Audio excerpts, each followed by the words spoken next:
पिछले लेक्चर्स में हमने धारा विभाजन नियम और बोल्ट का विभाजन नियम के कुछ फॉर्मूले ड्राइव किए थे। अब हम उसके कुछ एग्जाम्पल कर लेते हैं।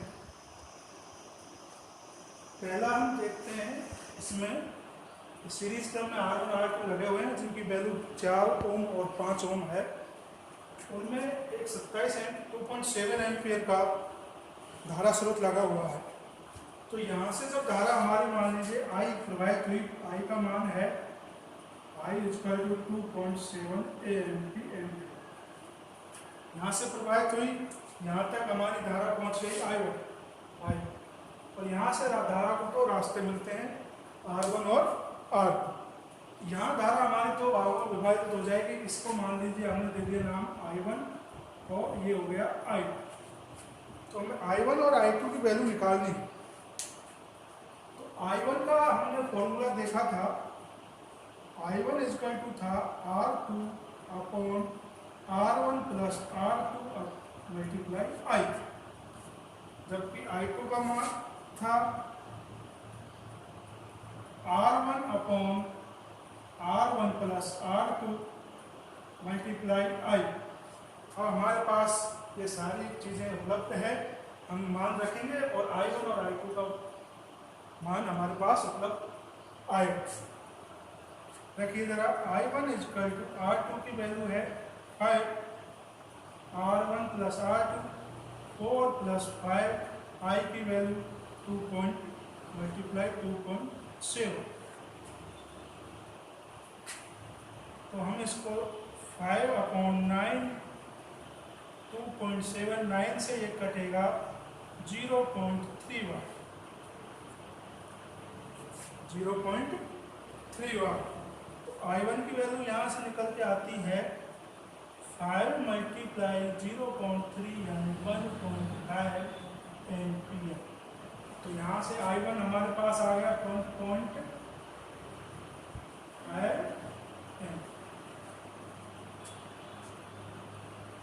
अब I2 का मान निकालते हैं। वैसे तो टोटल में से इसको माइनस करके भी I2 का मान निकल सकता है, लेकिन हम फॉर्मूले से निकालें क्योंकि इसमें एक से अधिक भी हो सकते हैं।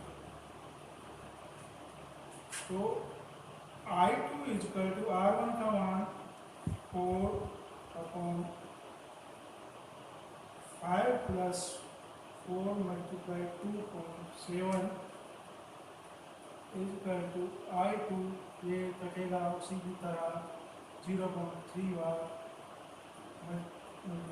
तो ये आ गया हमारा 1.2 एम्पियर।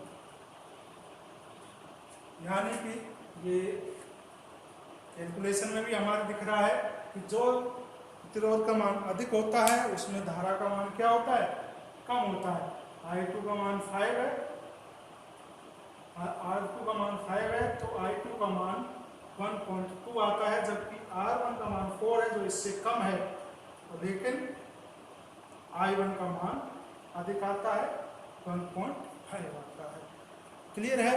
अब हम देखते हैं वोल्टेज विभाजन रूल इसमें, क्योंकि हम जानते हैं कि सीरीज में, तो हम सीरीज क्रम में प्रतिरोधों को जोड़ते हैं तो उसमें धारा का कोई विभाजन नहीं होता है, जबकि वोल्टेज का विभाजन सीरीज क्रम में ही होता है।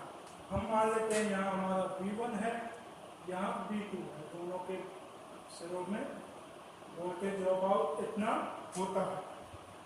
फॉर्मूले से V1 बराबर R1 upon R1 plus R2 multiply B, जबकि V2 बराबर R2 upon R1 plus R2 multiply B।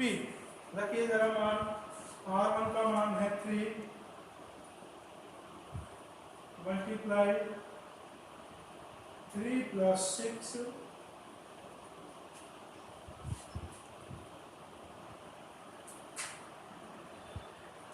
3/9 multiply 27। 3 बार, तो V1 आ गया हमारा 3 × 3 9 वोल्ट। कितना आ गया, 9 वोल्ट। V2 का मान R2 की वैल्यू 6, 3 + 6 × 27, P2 6/9 × 27, 9 से ये कटेगा 3 बार, और D2 की वैल्यू आएगी हमारी 6 × 3 = 18 वोल्ट।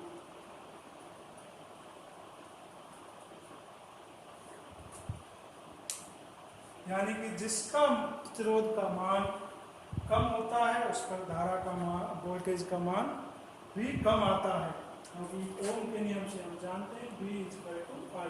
I का मान कम है तो वोल्ट का मान भी कम आएगा। आप यहाँ कैलकुलेशन देख सकते, 3 वोल्ट पे हमारा आ रहा है 9 वोल्ट, जबकि 6 पे आ रहा है 18 वोल्ट, और जबकि धारा का मान उल्टा आता है। यदि हम यहाँ से धारा का मान निकालेंगे V/R, क्लियर है?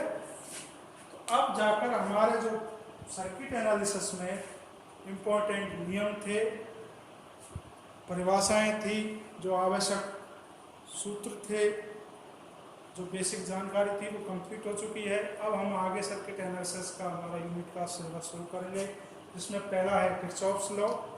उसके बाद हम उनको सर्किट का एग्जाम्पल सॉल्व करेंगे, और कुछ उसमें आएंगे पैरामीटर्स, कुछ थ्योरीज आएंगे, सिद्धांत आएंगे, उनको भी हम आगे देखेंगे। जैसे